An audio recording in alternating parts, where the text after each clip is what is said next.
Joe is a RISD graduate, one of our proud graduates, and I want to do a little test. Let's see here. So first of all, you know how hard it is to look at slides? It's kind of boring after a while. So I brought stuff. And stuff is dangerous because it gets lost, but I solved the problem. So I have two stuffs here, and I want you to pass them around in this audience while we're talking. The person, it's like musical chairs. The person who has it last gets to keep it. They're RISD things. And RISD things are kind of unique. And Joe is an example of that kind of thinking. And so I have a test for Joe, first of all. Four objects. John. Ready, Joe? Good morning. Good morning, Joe. What is that? That is a prototype for a shelter for when there's a natural disaster and you need to erect a quick shelter for people who are displaced by a natural disaster. Notice I'm surprising Joe with this test, by the way. Thank you, Joe. Excellent answer. This is by one of your fellow graduates. It's not a shelter model. It's what appears to be a perfect styrofoam cup. Yet when you pick it up, you realize it's a perfect glass cup, painted white. It's a gorgeous object. It's heavy. You think of styrofoam cup as light and it's heavy and it's like magical. This object, Joe, what is that?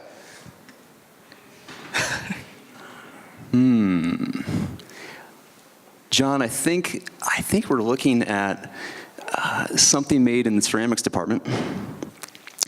I think that this is something, it could be a mini prototype for a cooler. It could very well be a container for jewelry. Jewelry. Well, Joe, when I purchased this object, because I bought all these objects, by the way, from RISD graduates, etc., I was wondering what was in that cooler, Joe. And I discovered it was basically, it's like a little elegant little piece, and you open up and it's bloody brains, basically. Interesting, isn't it? Another example, and these are examples of what I find at RISD in art school, this creativity of all kinds of flavors. Now we're going to go to the home stretch here. Wait, just curious, how much was the cooler? This was only $8. Man, what a buy. The styrofoam cup was expensive. This object here, Joe. There you go. Okay. This object here I found in a trash bin. Don't worry, it was in a dry trash bin. Got it. So this is paper. There's some masking tape on this. It's pretty light. And this is from the first year program. And can you talk a bit about Nature Lab a bit? Nature, your experience in that? Yeah, at RISD there's this phenomenal resource called the Nature Lab. And it's almost as old as the campus itself, over 100 years old. And imagine a library, but instead of being filled with books, it's filled with objects from nature. Insects, skeletons, things in jars, all kinds of plants and animals. And it's like whatever you felt when you were a kid walking into a toy store, this is what you feel when you're a designer walking into the Nature Lab. And so when I found it on the ground, I felt like, at RISD, people are trying to emulate nature with every type of material. And it's just a lovely object. Let me pass it over here to the person wearing over here. Let's pass it around. Just like, oh, what is that on the ground? This object here, I've kept for 2 years, and I'm glad to give it away to someone special out there, because this I just love. And here we go, Joe. It's a notebook. And it's a ruled notebook, and if Scott's over there, he's the notebook guy. This is a ruled notebook, and it's just a notebook, with lines on it and everything. But when you look closely at it, what it is, it's if you unfold it, it's basically someone has ruled with a pencil these perfect long lines and made this notebook. Which is very deceivingly simple.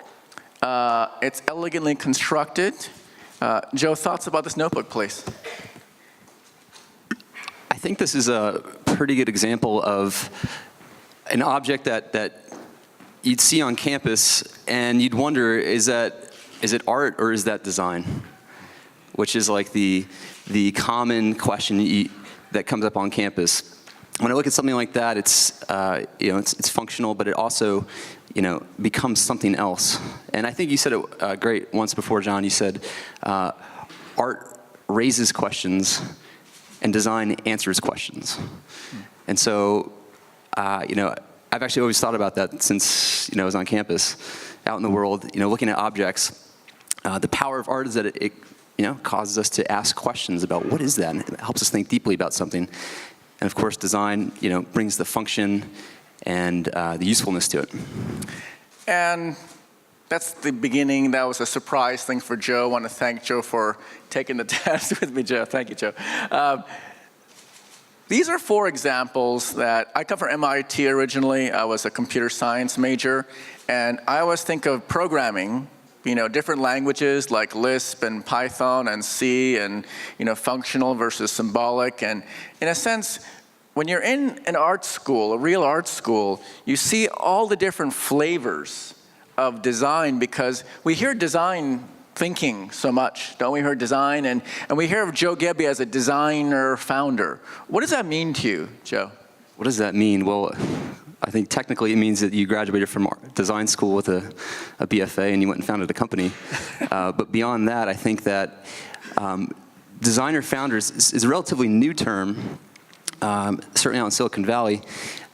It's this notion that the traditional model of who can start a tech company isn't what it used to be. That you don't necessarily need to come from a computer science program or an MBA program, but you can actually come from an art and design background and apply the same things that you'd learn in an art and design studio towards a business. And I remember, in the early days, that was actually a liability for us. When we first started to meet investors, back in 2008, very few had ever met founders that came from art school. And I said, but wait, what about the technical expertise? And, the story goes, back in 2008, we met 20 people and 0 of them invested in us. And I think we've actually come a long way since 2008, where you have investors and VCs actually looking for teams that have design thinking built into the founding level. Because technology has become a commodity, basically. You can put the parts together, but the creativity is a bit hard to come by. But why is that? There's so many artists and designers out there. Why is it, like Scott's got all of them in his community, why is it that they aren't tapped for companies the way you have achieved? I think starting a company is solving a problem. And the beautiful thing about design school is you're trained to solve a problem. It doesn't matter if you're an architect, fashion designer, furniture designer, industrial design. Reflecting on the time that I had at RISD, it was purely about problem solving. And when you're in the early stage of a startup, every day you're problem solving. I gotta say that, really a lot of my frame came from when I was at the Media Lab, where, you can make things blink. You can make things larger, faster, and with more RAM, less RAM, et cetera. It's subtle, and if you're a technologist, you see the subtleties.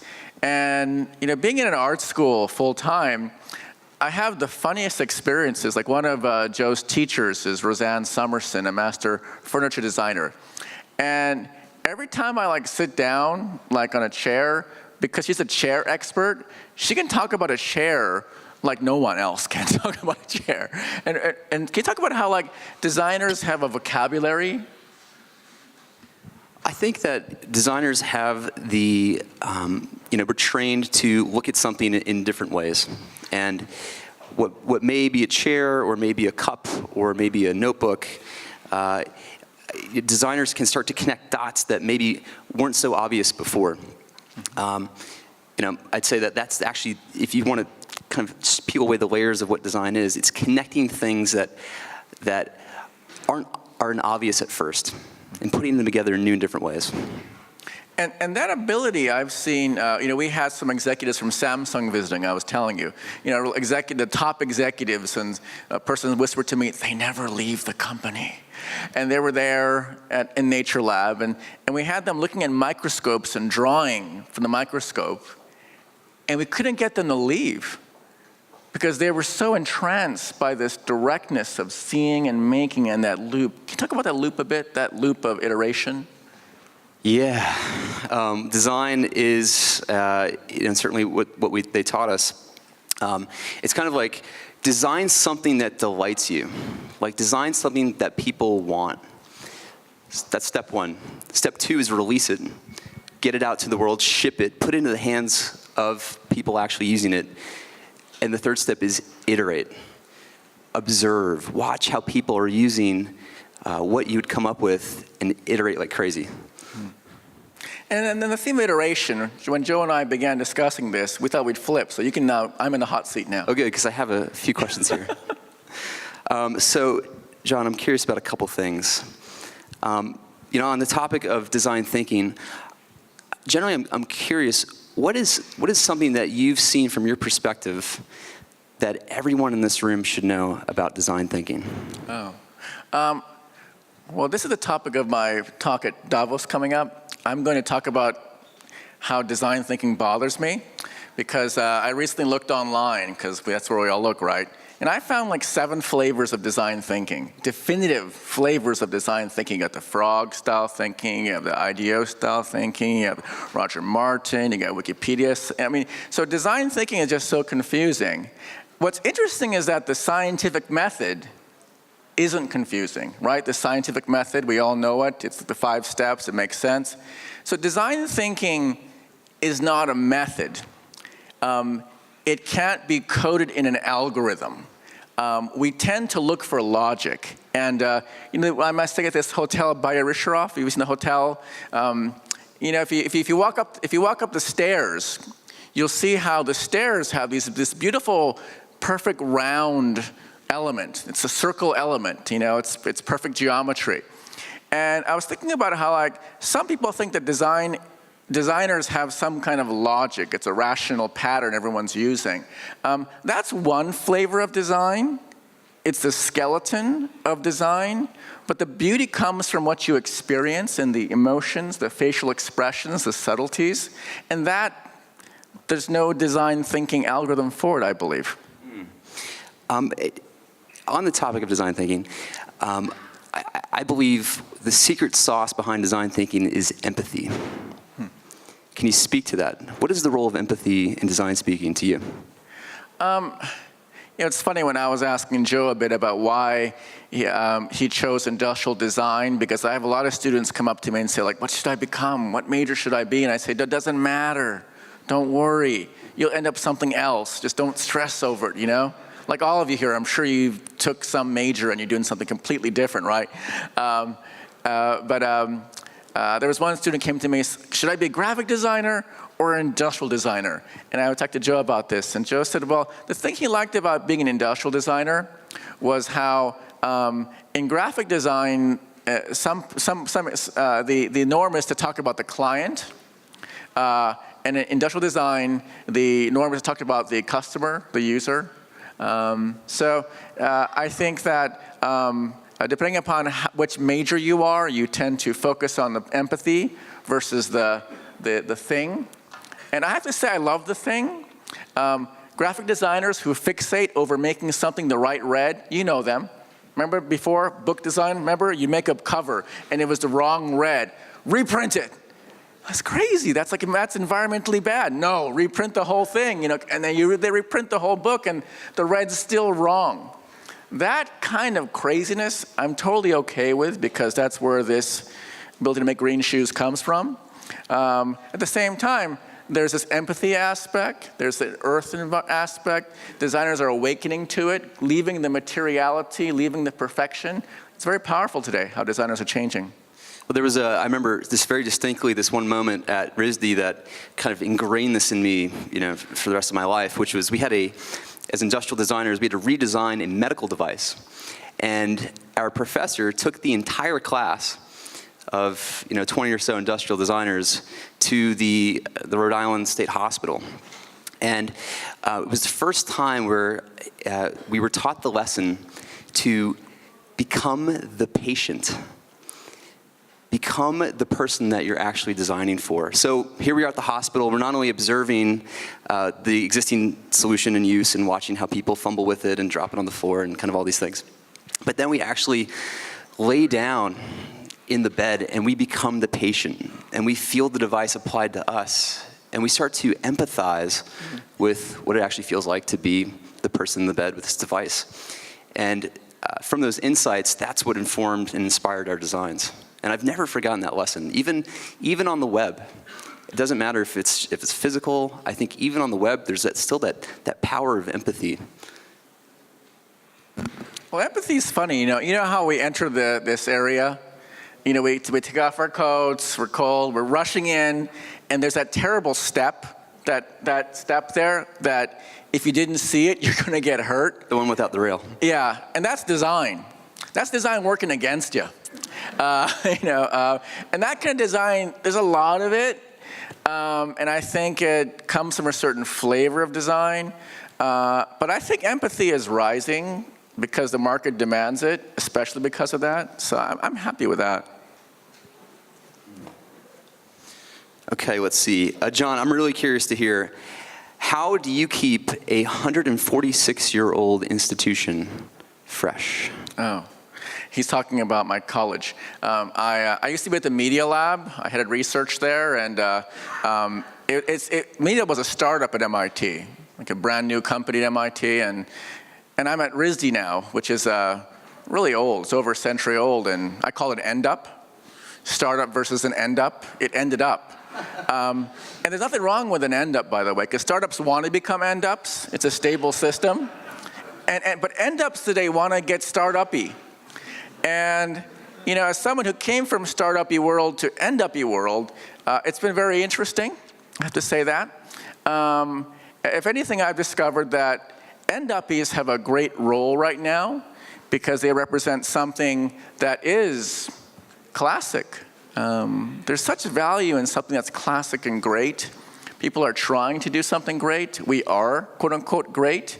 I would say that what I've tried to do is to really understand what makes that classic thing, like a great brand. You pick up a great old brand, you figure out what's good about it, and find ways to talk about it. That's how we're involved in Silicon Valley or in Washington, D.C., taking the same powerful design brand and communicating it to new audiences. That's been fun. How would you define the culture at RISD? Like, how would you describe what the culture is? Well, I find RISD and MIT very similar. I think of RISD as MIT for the right brain people. It's similarly intense, and it's terribly difficult and hard as a school. So I sympathize. At MIT, that's the same work ethos. No pain. No pain. But what I find what's different is that people are a lot happier, it's like everyone's smiling but in pain. It's a bit strange. I can't describe it. It's a little bit weird, but I've seen that. Excellent. Smiles of pain. I remember them well. Let's see. So I'm curious to get your take on this. Because this is something that we're thinking about every day as you're an end-up, we're a startup. Our company's getting bigger, and a lot of what we employ are things that came from RISD in terms of how we have a creative atmosphere, how we think about ideas, how the company is really a container for ideas. How do you recommend to myself and maybe to others here today, as a company gets bigger, how does it get more creative instead of less creative? Yeah. Well, that was that great question you were asking me while we were having coffee, and I don't have the answer to that, sorry. You're from Fortune or major magazine. Major magazines, major corporations, people who are from these things that are great, that have scaled and are great, but have a problem understanding whether or not they are great or not. I find that because you've done well in an end-up, and if you can figure out what made you good as an end-up, I mean, it's the classic, Jim Collins. It's like if you figure what that thing, that's the flywheel. Same with your company getting larger. I think it's really corny, but what was it? My favorite analogy is how, what was it? John Gardner. Who's read John Gardner? If you haven't read John Gardner, you have to read John Gardner. I mean, he's like the Koenig and Ritchie of leadership, basically. And John Gardner has all the answers. So I say read John Gardner. All right. John Gardner it is. There's one thing that I found that I'd be curious how this could apply at RISD. It's building a culture of yes and rather than no. So as people come up to you with ideas for something, it's not like you don't shut it down. Maybe it's not an idea you're going to employ right away, but building a culture of yes, and what if the idea became this? And you build a culture of people that build on top of the ideas of others. How do you see that play out? Well, I see the clock and I see the gentleman sort of waving at us. So I want to say that who's a leader here? Like being a leader is very hard, as we know. It doesn't have the goodness of being a doer, because a doer gets to do all the time. When a leader says, go ahead and do it, you could get screwed terribly by that. Go ahead, do it kind of thing. Because little vibrations in you become gigantic tornadoes further out in the organization. I think the challenge is for leaders to feel that they can do that they can, to your point we were talking earlier before, creating zones where you can make mistakes, where you can fail in public and say, I'm going to fail in public and watch out kind of thing. That's how to do it, I believe. Thank you so much, Joe. Thanks, John. Thank you, guys.